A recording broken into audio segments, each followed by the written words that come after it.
Tong here, and welcome to the Apple Bits for everything good and bad inside the world of Apple. And this video, it just feels different because I'm still just like juiced up after Apple's One More Thing event, where we got our very first look at the all-new Apple Silicon processor called the M1 chip for the MacBook Air, 13-inch MacBook Pro, and Mac Mini. Look, we saw the first step in really like a new chapter for Apple, and I was excited before the keynote, but now I'm even more excited. Plus, you know, I've got to still give out some of those good and bad apples to throw out. Otherwise, like, why would we even be here?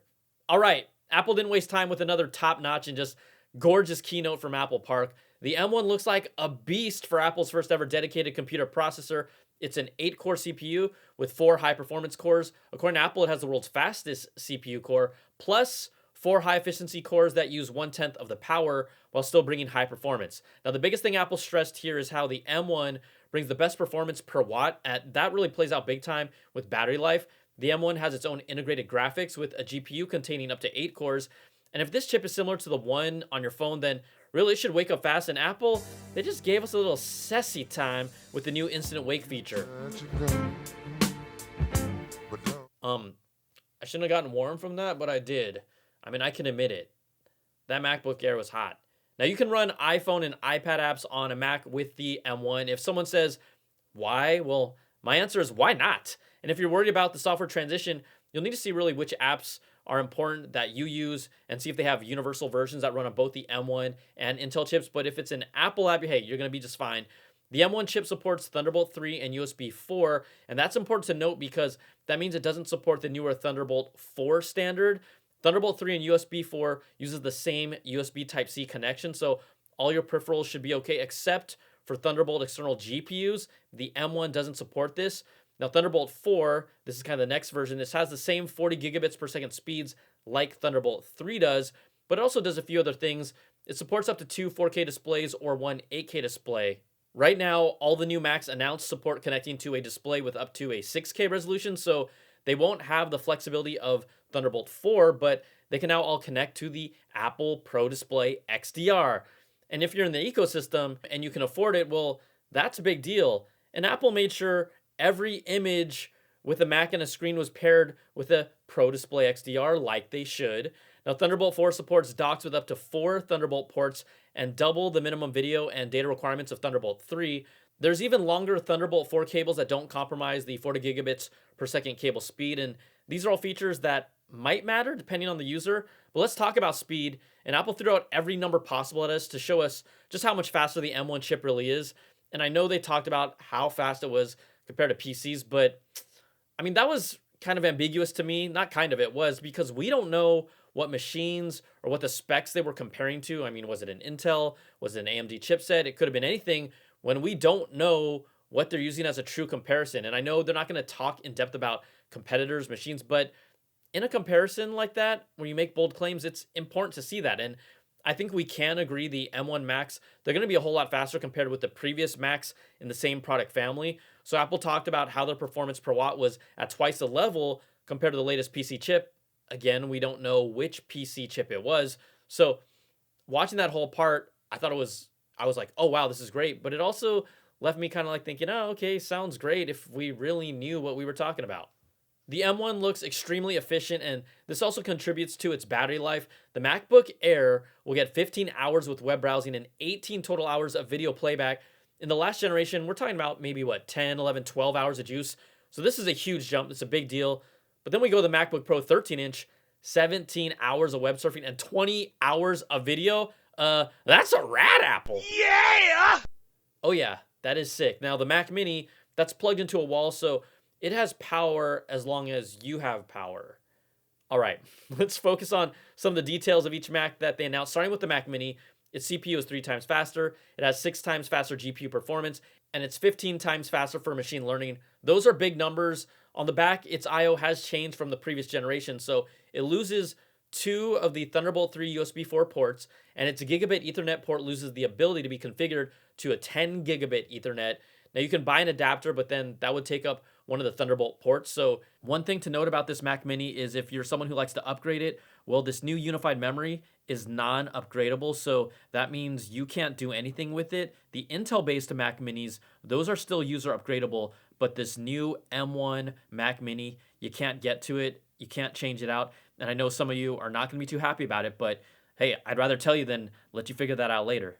You're getting great performance here, but more limited I/O. Now, on the flip side, the Mac Mini retails for $100 cheaper compared to the last gen and starts at $699. Now, next up, the new MacBook Air with 3.5 times faster CPU performance, 5 times faster GPU, a 2 times faster SSD, that's thanks to the M1 storage controller, and 9 times faster machine learning compared to last year's model. I mean, let's just throw every crazy number out there. So yes, it is powerful, and this is beefy to handle 2 streams of 4K ProRes video.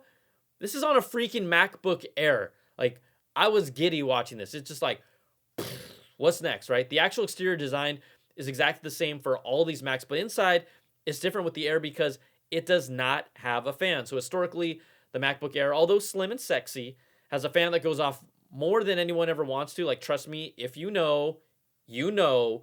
And this new MacBook Air, this is freaking fanless. You know what? That's a cray-cray Apple.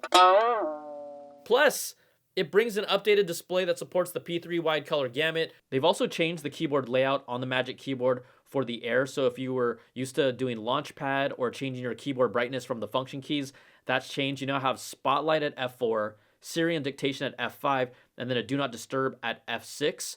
Plus, if you even touch the Touch ID button, it instantly locks your screen to keep your data secure. And then on the bottom left-hand corner, there's a globe icon. You can tap that symbol to either quickly select an emoji or switch your language input method.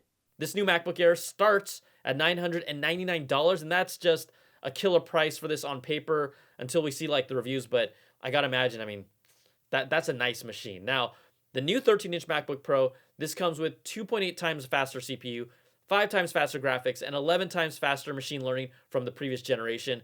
This can play back 8K ProRes video on this machine without dropping frames, according to Apple. That is the M1 in action on a 13-inch MacBook Pro. What a beast.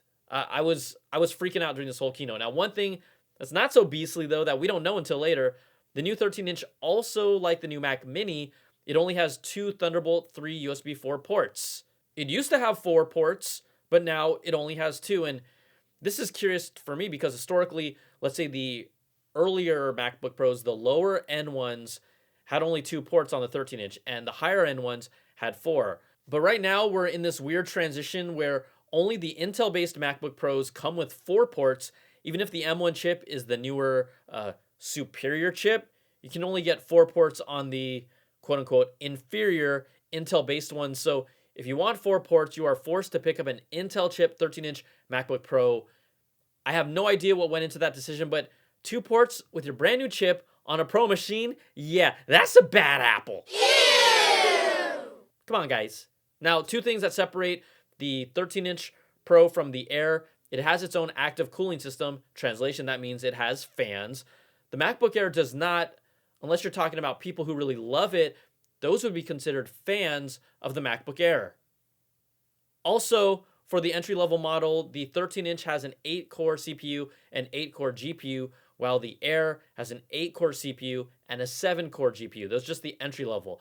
So those are 2 things to know, but one thing that both of these portables share in common, even with the M1's improvements for sharper video, better dynamic range, and improved white balance, which is welcome, the FaceTime cameras on both of these laptops are still 720p cameras. Oh my goodness. Still, after all these years, we just, I feel like we expect this now. But that is just a sad apple.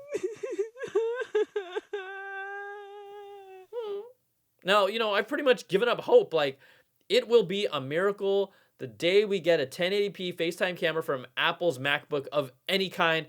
In fact, this is such a miracle that if it happens, I will sing hallelujah right here. Instead, I just use my phone and I lean it up against my laptop these days because I prefer to use the FaceTime camera on my phone over the one on the laptop. There's something wrong with that. But even with some of these letdowns, look, if you're ready to upgrade, and the key thing is as long as the majority of the work you do and the apps you needed are supported, this is going to be a great machine. Like, I forgot to mention also these machines support Wi-Fi 6. And then even during my live stream, someone asked if any of these Macs have the U1 chip that's used with the rumored AirTags. We have them in some of the portable devices like iPhones, Apple Watch. The answer is no, according to Apple. So no U1 chip in here, but hey, I mean, maybe you've got to put an AirTag on something, throw it on your laptop. I mean, people do get their laptops stolen. But the power in this new M1, it looks so impressive, and I just cannot wait to get my hands on them. The new 13-inch MacBook Pro starts at $1299. Now, all of these Macs can be ordered right now. They'll be available the following week with some delivery status targeting November 17th and 18th.